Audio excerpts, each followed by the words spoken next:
तेरे घमंड की ऐसी सजा होगी जिसे सुनकर तेरी रूह कांप जाएगी। अपनी दौलत का बहुत घमंड है ना तुझे, तो आज से ठीक 5 साल बाद तुझसे तेरी सारी दौलत छिन जाएगी और तेरी जिंदगी किसी और के मोहताज हो जाएगी।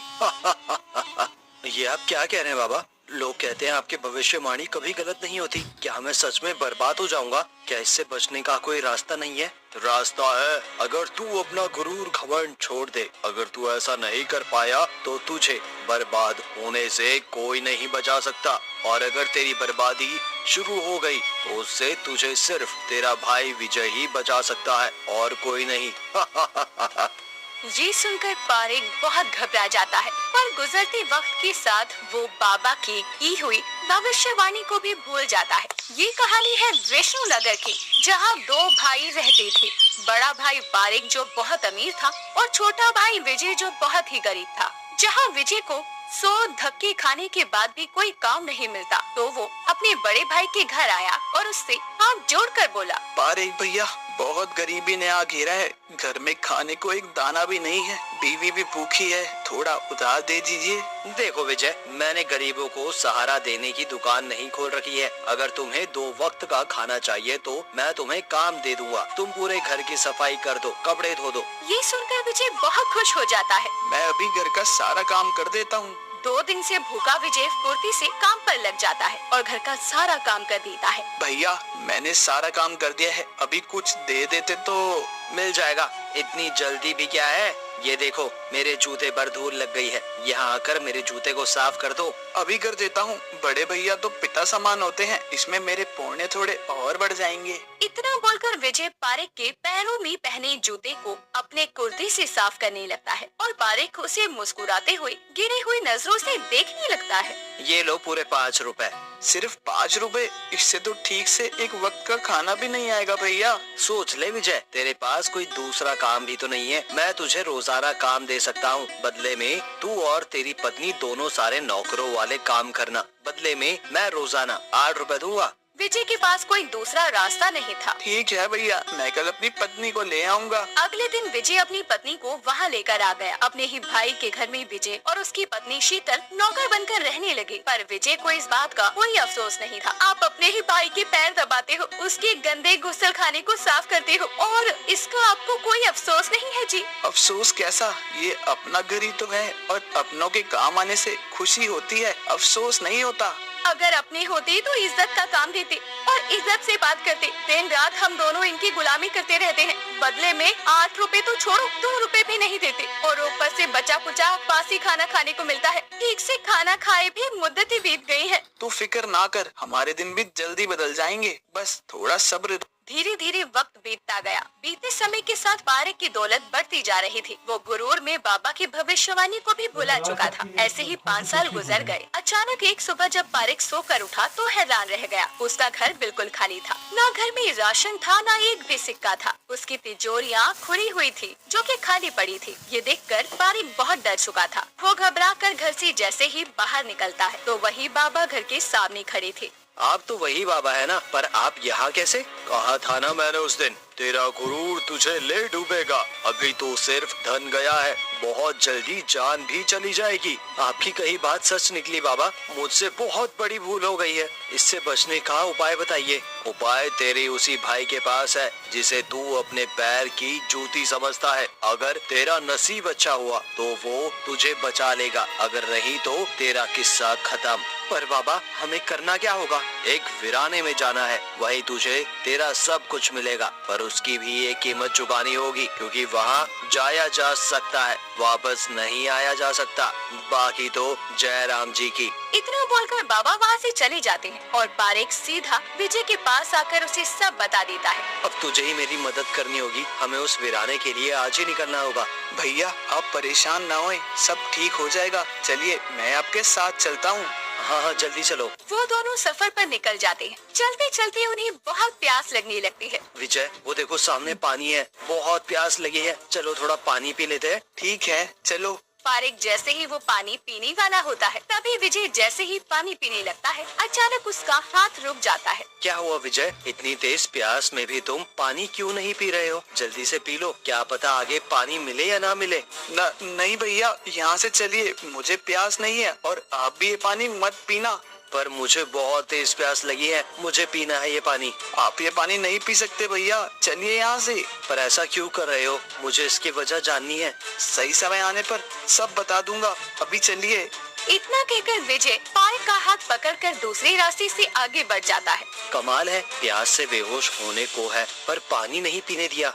बहुत देर चलने के बाद वो दोनों एक अंधेरी जगह पर पहुंच जाते हैं। तभी रुई के दो गोले अपनी जेब से निकालकर पारिक को देकर विजय कहता है, इसे अपने कानों में लगा लीजिए और ये पट्टी अपनी आँखों पे बांध लीजिए। इससे क्या होगा? मुझे सच बताओ। सही समय आने पर सब बता दूंगा, पर अभी ये आपको करना ही होगा। पारिक भी उसकी बात मान लेता है और विजय खुद भी अपने कानों में रुई की गोली लगाकर आँखों पर पट्टी बांधकर चलने लगता है। बहुत देर चलने के बाद सुबह हो जाती है। तब विजय वो पट्टी और रुई के गोले उतार कर हटा देता है। बहुत चलने की वजह से दोनों बहुत थक भी चुके थे और दोनों को भूख भी लगी थी। तभी पारिक की नजर आम के पेड़ पर लगे रसीले आमों पर जाती है। मैं तो उन आम को तोड़कर खाने जा रहा हूँ, अब तुम मुझे मत रोकना। नहीं भैया, वो आम मत खाना, उसके बराबर वाले पेड़ पर जो खट्टा फल लगा है वही खाना। मैं क्या तुझे पागल लगता हूँ जो इस मीठे आम को छोड़कर ये खट्टा फल खाऊंगा? इतना बोलकर पारिक तेजी से उस आम की तरफ लपकता है। उसने तेजी से वो आम तोड़ा और चख लिया। देखा कितना स्वादिष्ट है ये, बिना वजह ही तू परेशान हो रहा था। इसका जवाब भी वक्त आने पर दूंगा। पारिक वो आम खाकर गुठली वही फेंक देता है और दोनों आगे बढ़ जाते हैं। पर उस पीली गुठली का रंग अचानक से नीला पड़ जाता है और आगे चलने पर उन्हें एक पतला और एक चौड़ा रास्ता नजर आता है। भैया, हम इस पतले रास्ते से जाएंगे। विजय, ये क्या बदतमीजी है? तू सारी चीजें गलत ही क्यों चुन रहा है? मत भूल तू मेरे टुकड़ों पर पलता है, इसीलिए मैं जैसा कहता हूँ तू वैसा ही करेगा। भैया, मैं कुछ नहीं भूला, पर आप भूल गए हैं कि उन पहुँचे हुए बाबा ने क्या कहा था कि अपने छोटे भाई विजय को साथ लेकर जाना। अभी मैं जैसा कहता हूँ वैसा करो। अगर आपको अपनी जान, अपनी दौलत दोनों बचानी है तो आपको मेरे बताए रास्ते पर ही चलना होगा। ठीक है, मैं मानूंगा तेरी बात, पर ये बता इस छोटे और बड़े रास्ते में क्या फर्क है? तूने छोटा रास्ता क्यों चुना? ये भी मैं आपको सही समय आने पर ही बताऊंगा। अब चलिए।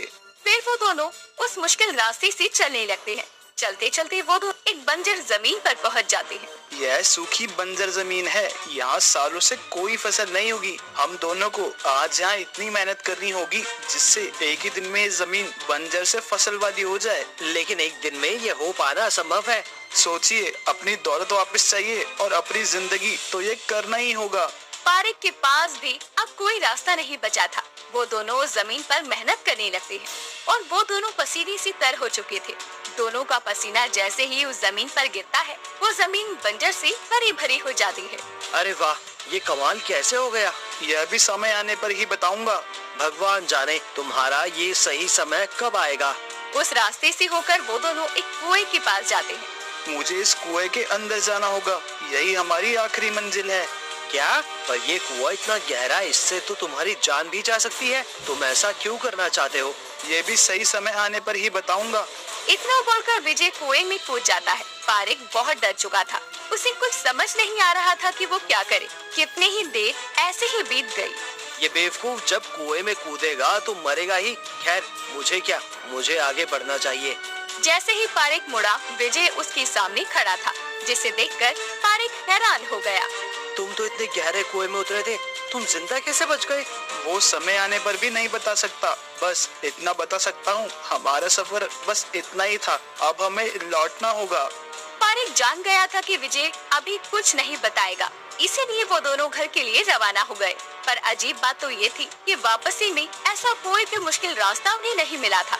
जैसे ही वो दोनों वापस घर आए तो पारिक खुशी से झूम उठा। मेरी सारी दौलत वापस आ गई, मैं फिर से धनी हो गया। हाँ भैया, केवल आपकी दौलत नहीं बल्कि आपकी जान से भी खतरा हट गया है। अब आप सुरक्षित हैं। अब तू मुझे बता, वो सारे जवाब जो तूने बोला समय आने पर बताऊंगा। मेरी बात समझने की कोशिश कीजिए। अगर मैंने सच बताया तो मेरी आंखों की रोशनी चली जाएगी और मैं हमेशा के लिए अंधा हो जाऊंगा। तू अंधा हो जा या मर जा, मुझे सच जानना है। वरना निकल जा इस घर से। ऐसा मत कीजिए भैया, मैं अपनी पत्नी को लेकर कहाँ जाऊंगा। मैं सच बताता हूँ, पर हमें घर से मत निकालिए। वो जो बाबा थे वो कोई इंसान नहीं थे, बल्कि भगवान का भेजा हुआ एक फरिश्ता था। क्योंकि आपको दौलत का नशा इतना सर चढ़ गया था कि आपने इंसान को इंसान समझना ही बंद कर दिया था। यही बात भगवान को बुरी लग गई और उन्होंने आपको सबक सिखाने का सोचा। सबसे पहले आपकी दौलत छीन ली और फिर आपके हिस्से एक मुश्किल सफर लिख दिया जिससे आप अकेले पार नहीं कर सकते थे। इसलिए आप मुझे अपने साथ लेकर गए थे और जब हम दोनों उस झरने से पानी पीने लगे तभी मुझे उस झरने से आवाज आई, ना तो ये पानी पीना और ना ही अपने इस मूर्ख भाई को पीने देना। आज उसकी नहीं तेरी परीक्षा है। तुझे उसे वो रास्ते चुनवाने हैं जो मुश्किल हो। अगर तुम में से किसी ने मुझे पी लिया उसकी तुरंत मृत्यु हो जाएगी। फिर हम उस अंधेरे सुनसान जगह में पहुंचे जहां ना हम कुछ देख सकते थे और ना ही कुछ सुन सकते थे। अगर हम वो डरावनी आवाजें और वो अजीब चीजें वहां देख लेते तो उसी पल हम दोनों की मौत हो जाती। और उसके बाद फिर हम पहुंचे उस आम के पास। हमें वो खट्टा आम खाना था, मीठा छोड़कर, क्योंकि भगवान की परीक्षा थी वो आपके लिए। उसे खाने से आपकी 5 साल की उम्र कम हो गई। अगर खट्टा खा लेते तो 5 साल की उम्र बढ़ जाती आपकी। फिर हम पहुंचे उन 2 रास्तों पर, एक चौड़ा और एक सुंदर रास्ता था, दूसरा पतला और मुश्किल रास्ता था। अगर हम चौड़े रास्ते को जाते तो हमेशा के लिए वहीं भटकते रह जाते, क्योंकि भगवान आपको बताना चाहते थे कि मंजिल पाने के लिए कांटों के रास्ते ही चुने जाते हैं। और फिर हम उस बंजर जमीन पर पहुंचे। हमारा पसीना गिरते ही वो जमीन हरी भरी हो गई, क्योंकि ऊपर वाला आपको सिखाना चाहता था कि मेहनत से इंसान कमाता है, उस पर ना गुरूर होना चाहिए, ना किसी की मेहनत रखनी चाहिए। और सबसे आखिरी में आया कुआं। मैं उस कुएं में गया, वहाँ मुझे वही बाबा मिले और उन्होंने मुझसे कहा, ये सच पारे को खुद समझने होंगे, तुम उसे कुछ नहीं बताओगे। अगर तुमने उसे सारे सच बताए उसी पल तुम्हारी आंखों की रोशनी चली जाएगी और तुम हमेशा के लिए अंधे हो जाओगे। अगर मैं अंधा हो गया तो क्या मुझे ठीक करने का कोई रास्ता नहीं होगा? सिर्फ एक रास्ता होगा, पारे को अपनी सारी दौलत दान करनी होगी। उसके बाद ही तुम्हारी आंखों की रोशनी वापस आ पाएगी। सारा सच जानकर पारिक घबरा गया। तभी विजय की आंखों की रोशनी चली जाती है और वो अपनी पत्नी शीतल से कहता है, मुझे कुछ दिखाई नहीं दे रहा है, मैं हमेशा के लिए अंधा हो गया हूँ शीतल।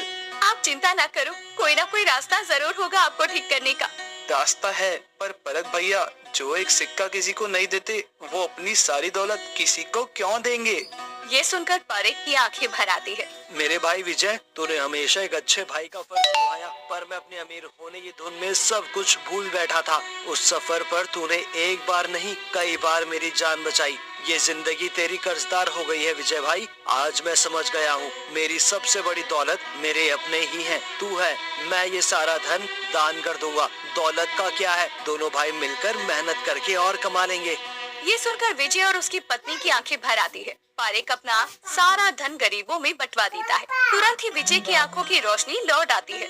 मेरी आंखें ठीक हो गई भैया, आज मुझे मेरा भाई मिल गया। पर ये भी आपका एक इम्तिहान ही था जो सबसे बड़ा था, और ये आपको अकेले ही तय करना था। आप इस इम्तिहान में पास भी हो गए। तिजोरी खोलकर देखिए, आपका धन सलामत है भैया। पारिक ने वो तिजोरी खोलकर देखा, जिसे देखकर वो खुशी से झूम उठा। मेरा धन वापस आ गया। आज पारिक को अपनी गलती का एहसास हो गया था। उसके बाद वो दोनों परिवार एक साथ प्यार से मिलकर